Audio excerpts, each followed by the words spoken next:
Alright, now that I've got it fully turned, I have the spot. I'm going to close right here is my closing spot, and I went ahead and folded it down, and then I've pinned it so it would stay in place.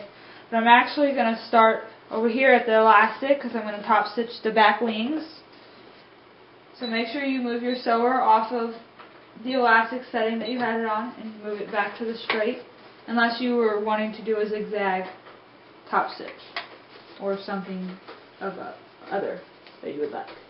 I do pretty close to the edge. I would probably say I'm maybe 1/8 of an inch from the edge when I top stitch. And very slow around the corner edge here.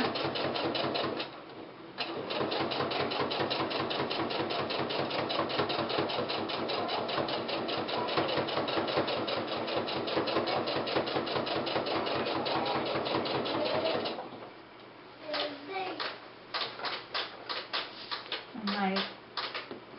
Make sure you adjust this because it will move some, so I'm going to adjust this real fast. Pull out my pins.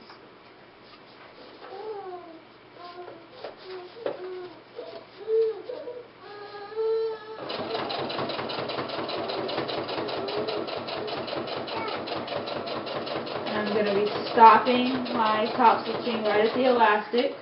I am not going to be encasing the elastic on this diaper. And now I will start back up on this side of the elastic. I can feel the elastic in here. It's right here. It's the end point. So I just put that down, go in here, and start right behind that elastic end point there.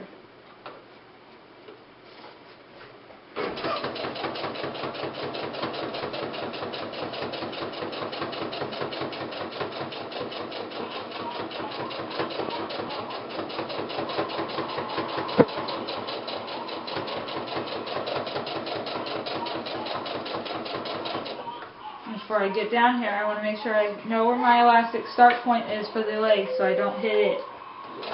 And I keep note of that, and I have my finger on it right here so I know. And then I'm going to stop right there.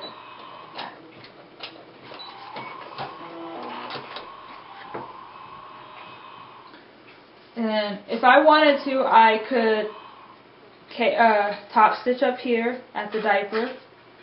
And make sure you have to stop here. However, I usually don't top stitch here unless I'm closing up at the top because of the snaps are so low on the newborn diaper. It is hard to make the snaps lower because if you make them lower, they cut into the legs here. So I don't typically top stitch here. However, I am going to now, and I have to be very careful not to hit these snaps. And I have to make sure I'm at the very edge of this diaper here.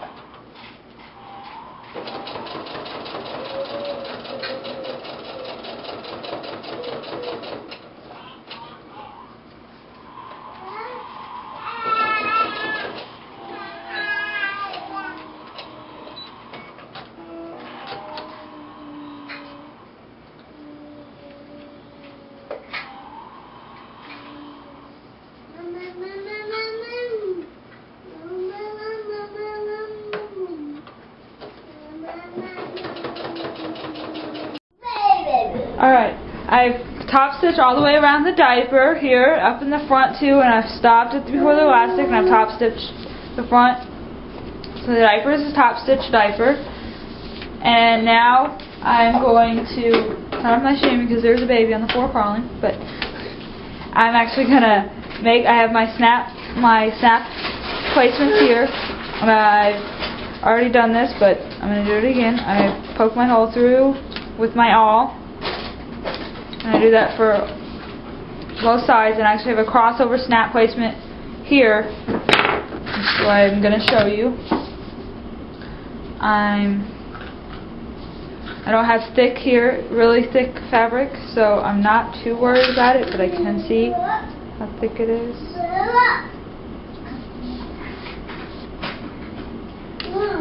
So if it's too thick, I like to use my long pronged snaps. And I'm going ahead and use my long pronged snaps. And I'm going to poke this through one more time. And I put on my long pronged snaps. And then for the first two on the front here, you're going to put studs.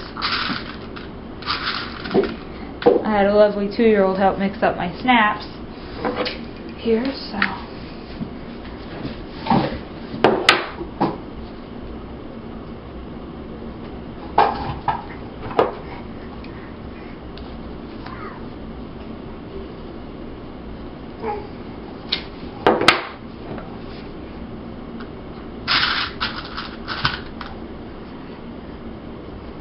So you just apply your snaps, and you would do these two on the other side as well.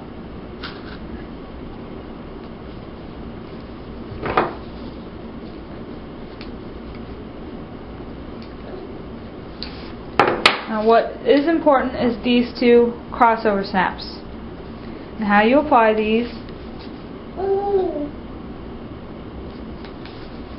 you take your snaps, you push them through this part, the inner fabric, so that way your snap piece comes up, and then you put a socket out, facing out.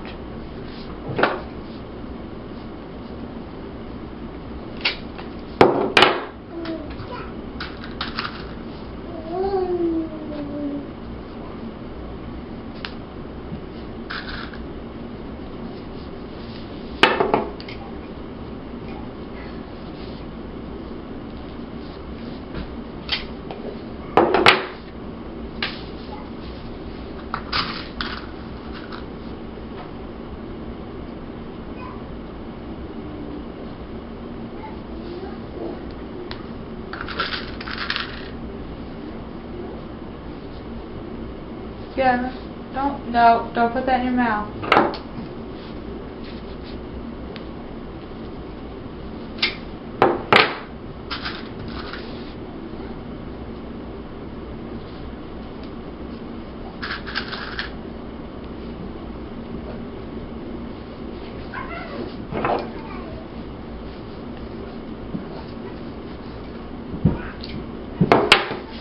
Now, to show how the crossover snaps work, say you have an extremely skinny baby, and you cross over, you go to snap it like right here, like,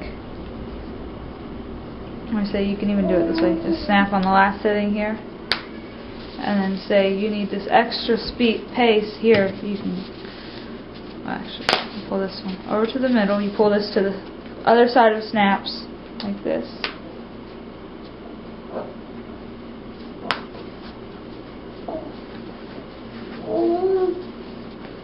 And then you pull this over and snap it here onto the other wing snaps that are poking out.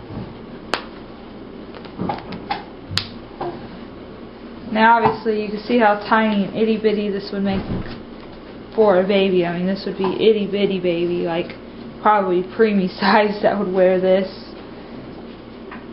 But if you are using a more stretchier fabric, you may need the crossover snap because it'll be stretchier. In this instance, this fabric is not stretchy compared to knits, so that would be a crossover. That's what a crossover snap looks like.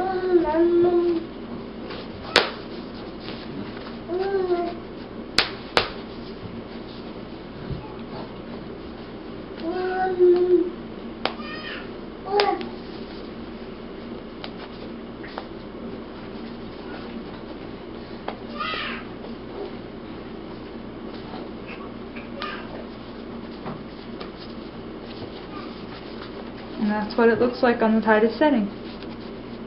You see how it dips down in the middle with the elastic. That'll help for a newborn baby.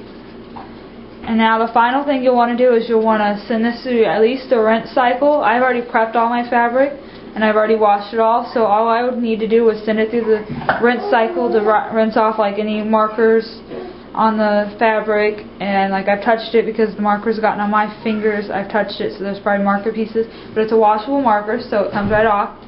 I make sure you rinse it in cold water, and then I send it through the dryer on hot. And that is very important because I've poked through the pole, the PUL, and I want to seal those holes, and the dryer will seal the holes for me. So this is a BusyBum newborn pattern.